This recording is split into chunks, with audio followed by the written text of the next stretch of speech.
Welcome to another episode of I Speak African, the podcast where culture, controversy, and commentary collide. On today's episode, I want to discuss Nigerians in Nigeria. So I'm going to start off with Nicki Minaj speaking in front of the United Nations about this alleged Christian persecution in Nigeria. First of all, I don't know why they call her Nicki Minaj. Like, that's how they introduced her. That's not her real name. That's her stage name. So I found it was very weird that she's at a formal setting, if not like maybe the most formal setting in the world, because it's the United Nations. But they introduce her as her stage name instead of her real government name. But when I heard this, at first I thought it was a joke. And then I'm hearing that it's actually real. I saw the video and I listened to it, and I'm thinking to myself, where is this alleged persecution happening in Nigeria? For those of you that don't know, Nigeria consists of, or is comprised of 36 states. So it would be like saying there's persecution, Christian persecution in America, and it's like, okay, America has 50 states. Where in America? Like, is it happening in Alaska? Is it happening in Texas? Georgia? Massachusetts? Where in America? You can't just say America, like where? So they're saying it's happening in Nigeria. It's like, where in Nigeria is it happening? Is it happening in, is it happening in Kano? Is it happening in, Lagos? Is it happening in, you get my point. Like, is it happening in Edo State? Like, where is it happening in Nigeria? Like, you can't just say it's happening in Nigeria, because Nigeria is a very divided country. The majority of Christians live in the south of Nigeria. The overwhelming majority of Muslims live in the north of Nigeria. So are they saying that Muslims are coming down to the south and persecuting Christian Nigerians? Or are they saying that the small minority of Christians in the north are being persecuted by Muslim Nigerians? Where's it happening? Because even when it was happening, when there was persecution, when the Chibok girls that were abducted by Boko Haram in 2014, and then there was the whole campaign about bring back my girls, bring back the girls. Those were majority Muslim girls that were being taken. It was in Chibok. I'm not saying there are no Christians in Chibok, but there's in the north, the Christians are a minority. So why is it now that there's a Christian, alleged Christian abduction, but no one's talking about it? But when Muslim girls were being abducted by Boko Haram, people were talking about it. Like, it was actually, you could actually verify it on the news, and not just one like sketchy, news site, but like accredited news sites. But now they're talking about Christians being persecuted, but no one knows of where this alleged Christian persecution is happening. Like, I don't know where in Nigeria. I've never even heard about it, and I don't know where in Nigeria it's happening. But why is there all of a sudden a concern for Christian Nigerians? There's never been a concern for any Africans on the continent, but now suddenly there's a concern for Christian Nigerians. And there's no footage of these Christian Nigerians being persecuted, but we just have to take the word of Donald Trump and whoever else, and I guess now Nicki Minaj. It's weird. The only thing I can think of is, of course, Nigeria has a lot of oil. It's one of America's oil partners and producers. It produces a lot of oil.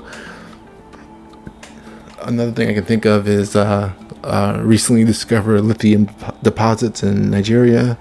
Not just Nigeria, but there's also lithium deposits discovered in Uganda, and there's a lot of other natural resources and precious minerals that are being found on the continent of Africa, like almost every year.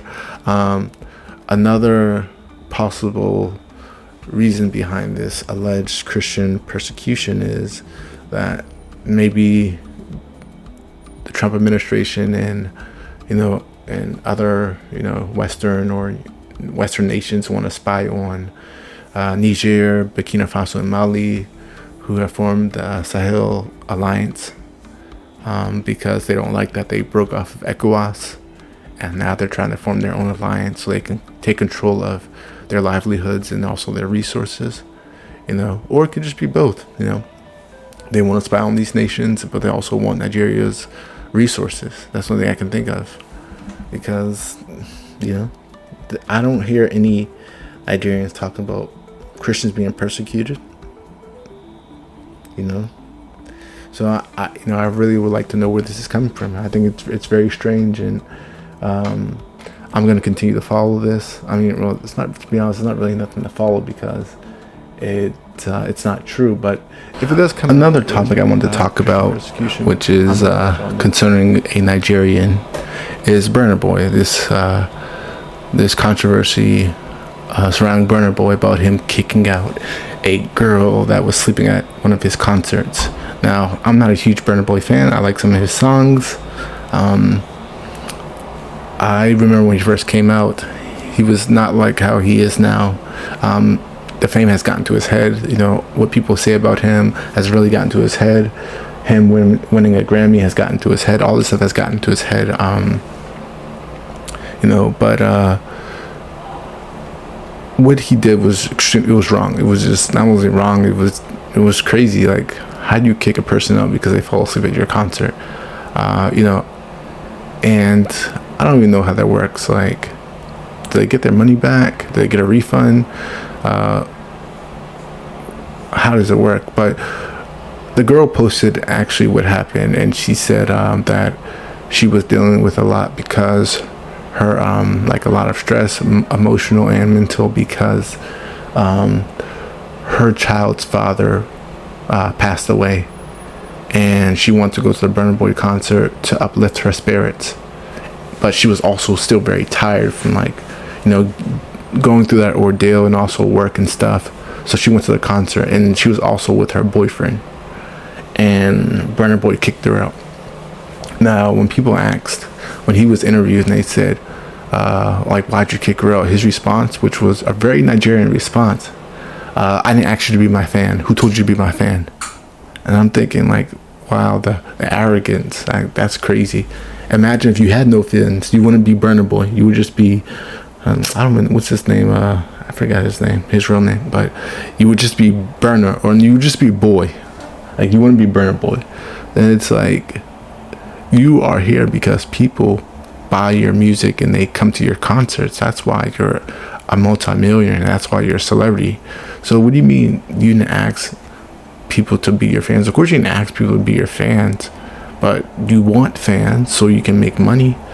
But a lot of Nigerians, I won't say all, but too many, are known to be extremely arrogant, rude, and very rude. And this is not even the rich ones. That's a whole different level. I'm talking about the regular, everyday, or even the poor ones are rude and arrogant. I think this month alone has been a bad month for Nigerians. There's this Nigerian girl or a woman who was on The Bachelorette, or she was a former contestant on The Bachelorette.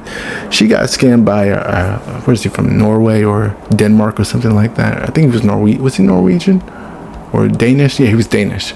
She got scammed by him, and I'm thinking, Nigerians are the biggest scammers on the planet. How does a Nigerian not see a scam? This guy is telling you, I need this much money for the wedding, and I need this and that, and you're giving it to him, and that's the problem.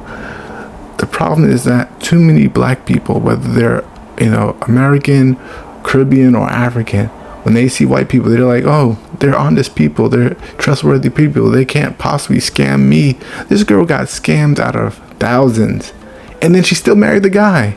And then when the guy divorced her, that's when she decided that she wants to make this, whatever social media documentary about this Danish scammer. And it's only because he left you.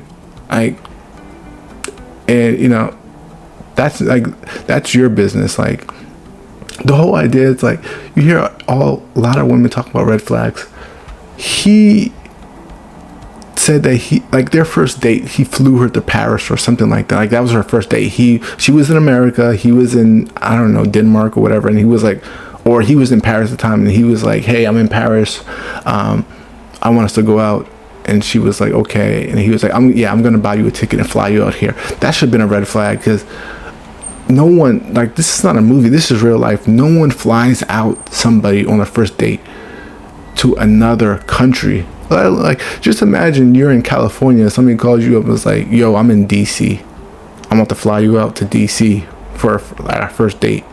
I would be like, if I was a girl or a woman, I would be like, is this person trying to, like, traffic me or kill me or something? Like, what do you mean you want to fly me out across the country? And if I was that girl, I would be like, what do you mean you want to fly me to another continent? You want to fly me to Europe? You want to fly me to Paris? Like, what are you trying to do to me? Like, that should have been like, she should have had red alerts. Like, that should have been red alert. Like, what's going on here? What do you mean you want to fly me to France? You want to fly me to Paris for our first date? Like, it's not like, you know, it was an anniversary or they were dating like, they weren't even dating for a month. They just started dating, like, talking. I could see if they were dating for at least 4 or 5 months, 6 months, you know, if he would have said, hey, you know, I want to fly you out to Paris, I would be like, okay. But they were barely dating, just started talking, and he was like, I'm going to fly you up. So, you know, that's on her for, you know, you can't be so blinded by money and aesthetics, because that's what happened with her. She was blinded by that, and she was like, okay, yeah, he's a Danish guy, he's white, he can't possibly do me any wrong. Because if he was Nigerian like her, whether he was born in America or born in Nigeria, if he was like, I'm gonna fly to Paris, she would have been like, scammer. Her whole family would be like, he's a scammer, he's gonna do juju for you, he's gonna do this, he's gonna do that, he's going to you know, harvest your kidneys or whatever, he's gonna do a sacrifice for you. It would have been all this stuff. But no, because he's Danish, he's white, they were like, yeah, he's honest. And now, you know, her and her whole family got scammed out of a lot of money, and he disappeared. But back to Burna Boy. Yeah, I don't condone what Burna Boy did to this girl. Like, that's crazy. People should stop, you know. People should, I mean, if people start boycotting Burna Boy, yeah, do it. Because why you treating, like, this is not the first thing. This is not the first time. I've heard people say, like, he comes to concerts late. He's like, he kicks people off the stage, like literally kicks them. And all this other stuff. I remember, I think it was like 2016 or 17, I went to a Davido concert. And even though Davido didn't kick anyone or kick anyone out of the venue, Davido came like 4 hours, like, I think it was like 3-4 hours late or something crazy. And I'm thinking, why are you coming late? Like, this is like, and I'm really sick and tired of, like, not just Nigerians, but a lot of black people, like, acting like time is not important or precious. Don't be coming late to no job interviews. Don't be coming late to no meetings, no weddings. That's the worst, coming late to weddings. Stop it. It needs to stop in this day and age, because you know good and well, if it was involved with white people or somebody else, Asians or whoever, you would not be coming late. But you do it to other black people. Stop it. But yeah, you know, this treatment, this display of just, like, you know, just rude behavior and just, like, disgusting behavior is very common in Nigeria. It's you know, it's nothing new. Like, there's this, if you really want to see an accurate portrayal of how people are treated when they have no money in Nigeria, watch this Netflix series that I watched a couple of months ago called To Kill a Monkey. And it's like your typical Nigerian movie about, like, juju and money laundering and power and money and stuff. And the way they treated this main character, and this main character is not young, he's like late 30s, early 40s. They treated him like trash because and this is a grown man with a wife and kids on the way, and they're treating him like, his boss is treating him like trash. She's forcing him to have sex with her to keep his job. Like, that's how people are treated in Nigeria. It's like, yeah, and it's like, these are the people who aren't even, like, rich. They're like, as long as somebody has something over you, they'll treat you like you're nothing. Like, you can have a job at, like, working at, like, a pharmacy or, you know, whatever, convenience store, and your boss can decide, like, I'm not going to pay you this month, and like, you can't go to the police. Like, they're gonna be like, get out my face. But that's what happens. And so just imagine Burna Boy's a multimillionaire. He's gonna be on a whole different level than these other people I'm talking about. But yeah, and it goes to show you that he really needs to deal with his self-esteem, because if you are selling out arenas and crowds of like thousands of people, tens of thousands of people, whatever the number may be, and a few people in the front fall asleep, okay, so what? Everyone else is not sleeping. I can see if everyone else was sleeping, the whole entire crowd was sleeping, but no, it's like one, in this case, it was one girl that was sleeping, and you kicked her out. And he goes on to say, it makes me very upset when people, follows, like, aren't listening or paying attention to me up here on stage. And it's like, stop being so full of yourself. But Burna Boy needs to go to see a therapist, and hopefully he can deal with that.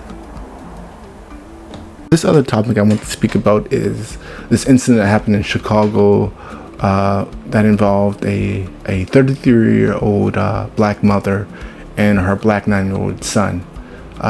She was walking her son home from school, and they got jumped by a group of kids. And these kids were not like kids; they were like teenager kids, and they got beat up. And I think it's such a heinous thing. Like, you can tell the times we live in are just crazy. Like, there was a time when adults were respected. Like, when I was a kid, like, you respected adults whether you knew them or not. You didn't have to know them, especially in the black community. You didn't have to know these adults. And it didn't matter what their race was. They could be white, Asian, Hispanic. It didn't matter. If you were a kid, you respect your adults. But now you got kids beating up adults. Like, what's next? Like, I mean, the little boy did shoot the teacher in Virginia. So I guess, and I'm not like making fun of like the teacher got shot, but I'm just, this idea that the 6-year-old kid brought a gun to school and shot a teacher. That's just, it's something that you would never think that would happen. Like, it's hard to fathom. But yeah, so this woman and her son got beat up. No one has been arrested. Every parent of the children that were involved should have been arrested. Day one, they should all have been arrested. One mother came out and spoke and made an excuse for her child and was like, I didn't raise my child this way. My child's a good daughter. She's like a really good girl. She gets straight A's. She's like an A and B student. She's an honor roll student. She's on the cheerlead, whatever. She does some extracurricular activities. She's making all excuses in the book for her daughter. And it's like, no. And then she's like, oh, my daughter did this because peer pressure. No, your daughter did it because your daughter wanted to do it. I'm not saying I was a perfect kid as a kid, when I was a child, but I wouldn't have never thought to go beat up a grown adult. Like, if I was with friends and they were like, yo, let's go beat up this adult, I would have been like, I'm not beating up no adult. Like, I wasn't raised not even to start fights. So I'm not, let alone beat up adult. Like, I'm not going to fight an adult. So all these parents should be arrested. They should be arrested and prosecuted. And the children and charges need to be pressed. Because the same way when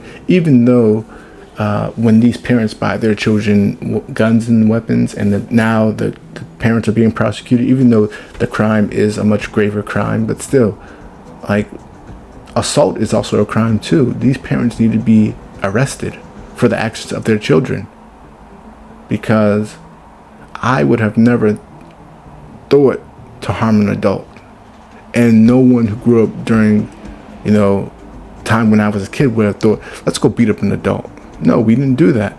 But now these YNs and all these other little crazy kids are doing whatever they want. No. And an example needs to be shown. Arrest the parents and expel all the kids from the school. They need to be expelled. It was just crazy. But before I end this episode, I want to talk about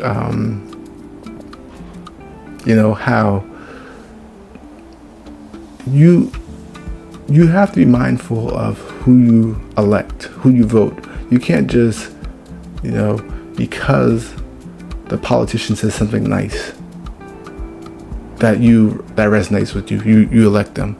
You really have to follow these politicians, because if you follow them closely, they'll eventually show who they really are. And that's what's happening in Chicago. They elected these politicians who don't care for them. They came into office, and when something serious happens, they're nowhere to be found. That's what's happening. So be mindful of who you elect, whether it's for the president, whether it's for your sheriff, whether it's for your judges. Be mindful of who you elect, because as we saw now, a lot of politicians were elected. Just like last week, Mandani of New York was elected, and all these other politicians were elected. These are new politicians. Let's see what they'll do, but be mindful. And when the midterms come up, we'll see if the politicians who are elected during the midterm elections are any good. Now, last thing I want to talk about is Shedeur Sanders. I'm a big fan of his, and he's going to be starting as the first string quarterback for the Cleveland Browns this Sunday against the Raiders.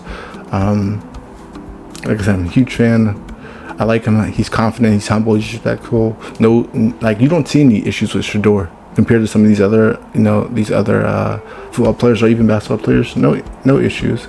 And even when he was in Colorado, he was a great quarterback. Like him, his brother Shiloh and Travis Hunter, they made that team. Now look at that. Look at that team now without them. Like that team, their record is horrible. They're losing every other game. I think they're like 3-8 or 3-9, something really bad. Like they're not doing good at all. But it's very obvious that the Browns, as an organization, they don't like the Sanders family.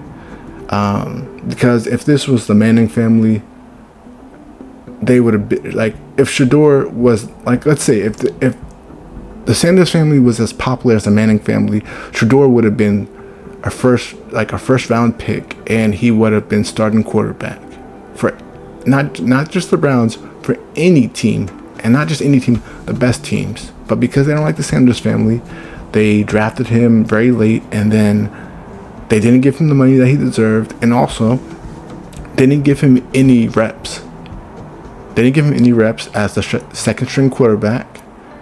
And now he was unprepared when they faced the Ravens last week, and now he only has 1 week to prepare and to acclimate himself to all the plays when they go against the Raiders this Sunday, which is not fair at all. And look at what they did to Shiloh. Shiloh was not even drafted.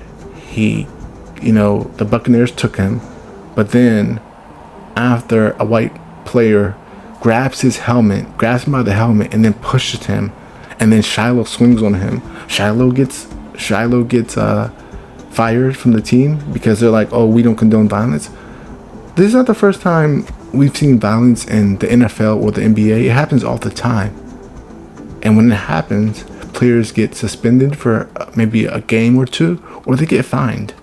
Why didn't they fine or suspend Shiloh? And that's because they don't like the Sanders family. They want to teach him a lesson. And they're trying to teach him a lesson too with not making Shedeur the starting quarterback, because he should have. He's much better than Gabriel. He has much better arm, but much better accuracy. I remember I was watching the summer camps. He was doing much better than Dylan Gabriel. And even all the sports commentators were saying it. He's much better than Dylan Gabriel. If he was not black, but especially if he was not a Sanders, he would have made the starting quarterback. Dylan Gabriel is not doing good at all. Like, look at the Browns' records. The record is not good under Gabriel. I don't even know why they got rid of Flacco, because Flacco is doing good with the Bengals right now. Flacco's doing very good, but I know they want younger blood, and if that's the case, they should have stuck with, they should have made Shedeur the starting quarterback. He moves much better in the pocket than Gabriel. Like I said, much better accuracy, much better arm. They should make him the starting quarterback, and we'll see how he does with the Raiders, like this week against the Raiders on Sunday. And I know a lot of people are saying, well, it's the Raiders, or they're one of the worst teams in the league. It doesn't matter if they're one of the worst teams or not. It matters about how he performs, because whether it's a good team or a bad team, like, you're still going to have blitz, you're still going to have, you're still going to have man-to-man coverage, you're still going to have, you're still going to need to know how to maneuver inside the pocket. You're still going to need to know how to maneuver on the field. So, I hope he wins. I hope he performs very well. And whether he performs very well, I don't think it's fair for people to say, well, it's the Raiders. No, this is his first game in the NFL after weeks of, months of not getting any reps in as a second string quarterback, and then getting 2 quarters in last week after Dylan Gabriel was taken out because of his concussion. And if he does bad, it would also make sense, because he still didn't get any reps in, and after months of being the second string quarterback, like, you expect somebody to be like almost perfect on their first day. Like, just imagine you get a job, like whatever job, like not just any job, a high demanding job. Let's say you're a medical doctor. You think on your first day out of medical school, you're going to be performing cases like you're an expert? Or even if you're a lawyer, you think your first day, doing a brief, you're going to be an expert? No. You need practice. And that's what Shedeur needs. And they just gave him 1 week of practice, today's Friday. So he's going to be facing the Raiders in 2 days. So, for tuning in to another episode of I Speak African. Make sure you like, share, and subscribe. If you like today's episode, if you guys have any stories or confessions that you want to share with me, you can reach out to me at ispeakafrican12@gmail.com. And remember, full episodes are available on Spotify. Until next time, stay blessed.